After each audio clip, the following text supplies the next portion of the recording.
a lot of things can happen in a small amount of space.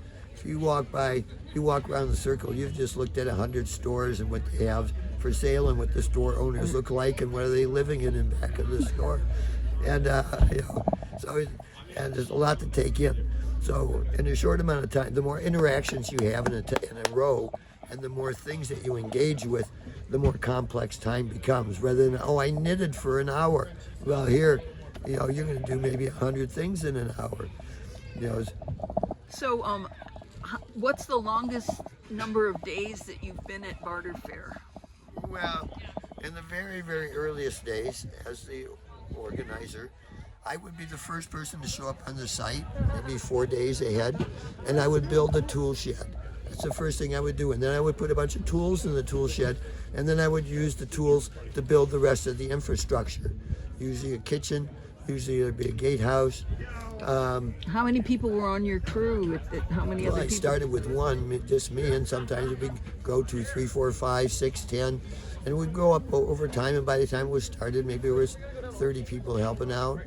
But it was really low key organizing. I remember the first.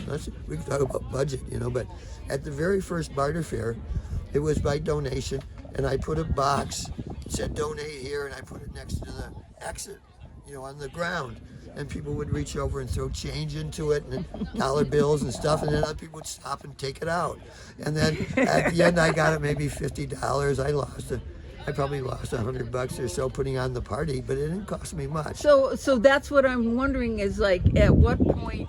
I remember back at the Bedard's doing gate, and it was still like not established how much you had to pay. Yeah, it was still by donation a lot, or there was a suggested amount, but the people would think, I'd say, you don't have, well, we'll take what you got. I remember people trading really weird things to get in. Oh yeah, I bet we could make a long Especially page some of art. those. Yeah, but bartering your way into the gate. Now a lot of people barter their way into the gate by bringing food and honey and potatoes and stuff for the kitchen. Okay, So some and people- working. And working. A lot of people still work for getting in. I had 66 people on my Friday parking crew this year, for instance. Yeah, it takes, I think there's something like 50 coordinators now, or 45, 30, 40 coordinators at least, I bet, and 200 real solid staff that are here most of the time working, and then another 600, 700 volunteers. We'd have to ask Cindy for those numbers.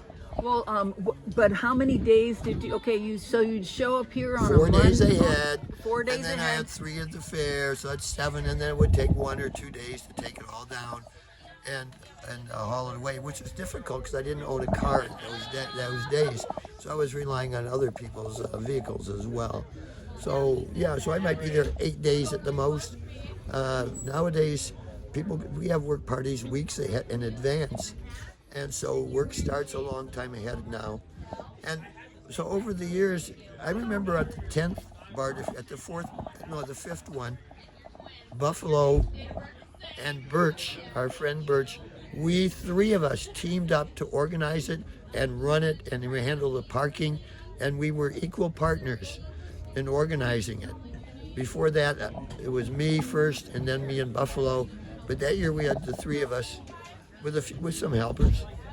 But then we started hiring a Barter Faire. We actually formed an organization, Barter Faire Association, OHA and what, I can't even remember. OHUG. OHUG And then there OHA. was Okanagan Family Fair off and on. Remember Off and on and OHUG? Yeah. Yes. So we set up nonprofits or some kind of legal structure.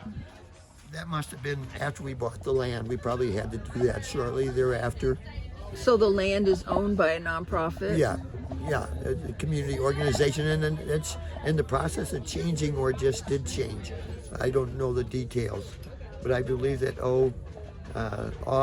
often I think Honest has stopped, and Off now owns the land.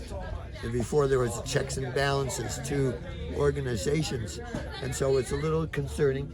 But at any rate, Things change. at some point, the organization hired a manager to go and get all the permits and help organize the coordinators and help get everything here that we needed, and to help run the fair during the fair. And that is a big, big job these days. It was it was pretty easy when I was doing it.